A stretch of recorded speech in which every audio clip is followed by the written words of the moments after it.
और अमेरिका में ट्रंप के सत्ता संभालने की उल्टी गिनती जारी है, तो वहीं यूक्रेन में पुतिन का मिशन 2025 शुरू हो चुका है। यूक्रेन पर एक बार फिर जबरदस्त प्रहार हुआ है। राजधानी कीव समेत कई शहरों को टारगेट करते हुए 138 हमले किए गए। मिसाइल और ड्रोन से यूक्रेन के कई ठिकानों को तबाह कर दिया गया। एक्सपर्ट्स के मुताबिक रूस अब सिर्फ यूक्रेन में बड़ी तबाही नहीं बल्कि ज़ेलेंस्की के तख्ता पलट की कोशिश भी करेगा। यूक्रेन में रूस के समर्थन वाली सरकार बनाने के लिए सेना और पब्लिक दोनों में बारूद से दहशत बढ़ाई जा रही है। कोशिश है कि भारी तबाही की वजह से यूक्रेन में ज़ेलेंस्की के खिलाफ विद्रोह भड़क जाए। हमले की इतनी तेज रफ्तार,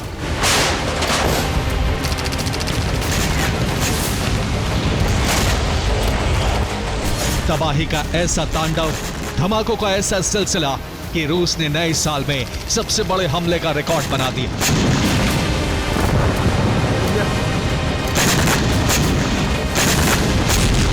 UEM जयपुर एक आदर्श लक्ष्य है।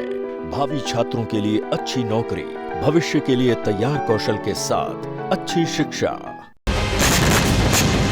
73 घंटे के भीतर यह यूक्रेन पर दूसरा बड़ा हमला था, जिसमें रूस की तरफ से 138 बार प्रहार किया गया। रूस यूक्रेन के अलग अलग शहरों में एक साथ तबाही बचाने के लिए मिसाइल और आत्मघाती ड्रोन का इस्तेमाल किया।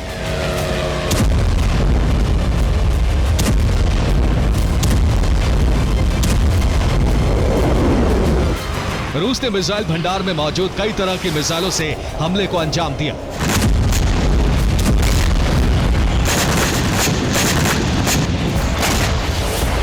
कुर्स्क में रूस ने S-300 anti aircraft guided missile से हमले किए।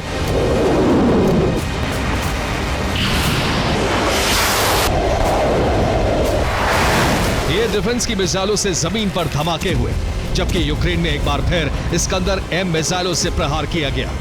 इस्कंदर के टारगेट पर इस बार था यूक्रेन का चेर्निहिव। चेर्निहिव में कई इमारतें मलबे में तब्दील हो गई। मिसाइल धमाके से चेर्निहिव में कई लोग जख्मी हो गए। चेर्निहिव में एक की मौत हुई, जबकि कई मलबे में दबे हैं।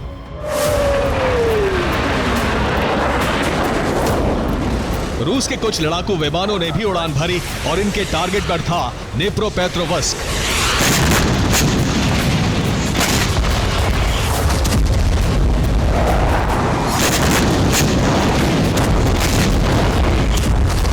यहां Kh-59 मिसाइलों से हमले किए गए। रूस के निशाने पर राजधानी कीव थी। इसके अलावा चेर्निहिव, सूमी, खार्किव और ओडेसा में भी हमला किया गया। रिपोर्ट के मुताबिक मिसाइलों के अलावा 32 शाही ड्रोन से भी हमला किया गया। रूस के इन आत्मघाती ड्रोन से कई धमाके हुए। रूस ने दूसरे कई ड्रोन का भी इस्तेमाल किया।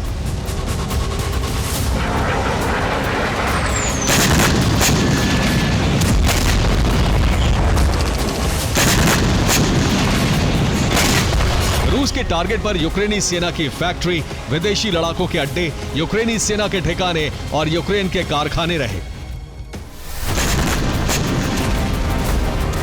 जगह जगह आग और बचाव के काम के बीच यूक्रेन में कितनी तबाही मची, इसका पूरा ब्यौरा सामने नहीं आया है, लेकिन यूक्रेन एयरफोर्स के आंकड़ों से आप अंदाजा लगा सकते हैं कि यूक्रेन के शहरों का क्या हाल हुआ होगा। यूक्रेन ने 3 मिसाइलों को हवा में नष्ट कर दिया। 13 ड्रोन गिरा दिए गए। 19 ड्रोन टारगेट से दूर गिरे। यानी रूस के 138 हमलों में 45 हमले नाकाम रहे।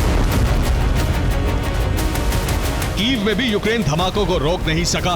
रिपोर्ट के मुताबिक पुतिन के आदेश पर अब ज़ेलेंस्की के संभावित ठिकानों पर प्रहार हो रहा है।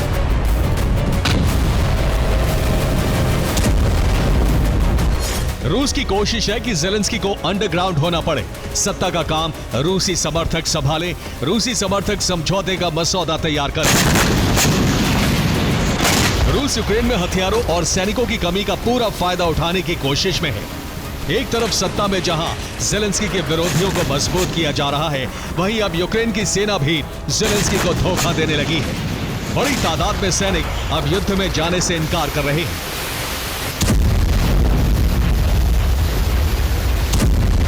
यूक्रेनी सैनिकों में मौत का डर हावी होने लगा है। फ्रांस में यूक्रेन सैनिकों की ट्रेनिंग पूरी हुई। यहां 5800 सैनिकों की नई ब्रिगेड तैयार की गई, लेकिन ट्रेनिंग के दौरान ही यूक्रेन के 50 सैनिक लापता हो गए। 50 सैनिक ट्रेनिंग अधूरी छोड़कर भाग निकले। फ्रांस की ये ट्रेनिंग बेहद अहम थी क्योंकि फ्रांस ने यूक्रेनी सैनिकों के लेपर्ड टैंक से हमला करना वहां सिखाया था। 7 महीने तक सीजर होवित्जर तोप चलाने की ट्रेनिंग दी गई। मकसद यूक्रेन के लिए एक ताकतवर ब्रिगेड तैयार करने की थी। अब फ्रांस से सैनिक वापस यूक्रेन लौटे, लेकिन कई सैनिकों ने यूक्रेन में लड़ने से इनकार कर दिया है। फ्रांस से लौटे सैनिकों को यूक्रेन के प्रोक्रोवक्स में भेजा गया था, लेकिन वहां से 1700 सैनिक भाग निकले, जिसकी वजह से लेपर्ड टैंक से हमले रुक गए और उसी सेना ने लेपर्ड टैंक और आर्मर्ड व्हीकल को जलाकर नष्ट कर दिया। यूक्रेन को इस वक्त हथियार ही नहीं, सैनिकों की भी सख्त जरूरत है। अब लेपर्ड जैसे टैंक से हमले करने की ट्रेनिंग लेने वाले सैनिक भी युद्ध में जाने से इनकार कर रहे हैं। यूक्रेन के सैनिकों में बढ़ती दहशत की वजह है युद्ध में हो रही मौतें।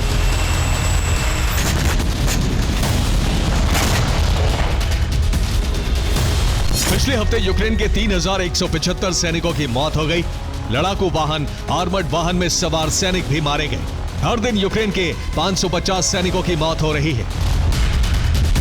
रूसी आर्मी जिन जगहों पर कब्जा कर रही है, वहां यूक्रेनी सैनिकों के शवों का अंबार मिल रहा है।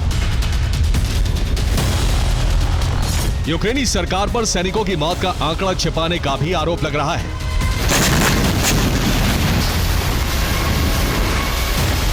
फिलहाल रूस 20 जनवरी के टारगेट को पूरा करने के लिए युद्ध में पूरी ताकत लगा रहा है।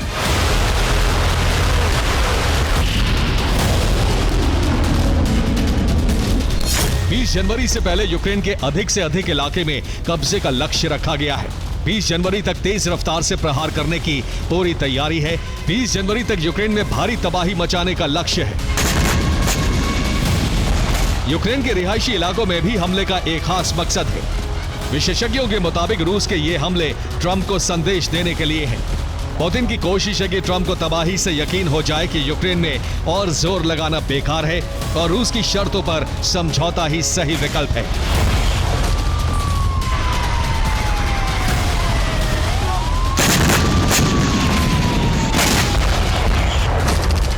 दूसरी तरफ यूक्रेनी सरकार को बदलने की भी कोशिश है।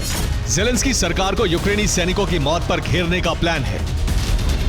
रूस यूक्रेनी नागरिकों को डराने की कोशिश में है। रूस नागरिकों को युद्ध के खिलाफ करना चाहता है। ज़ेलेंस्की पर सियासत में विरोधियों को हावी करने की कोशिश है।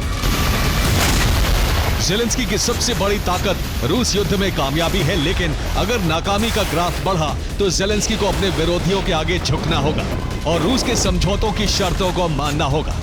यही वजह है कि अब यूक्रेन में हमले की रफ्तार और तेज हो सकती है। Bureau report, TV9 Bharatvarsh.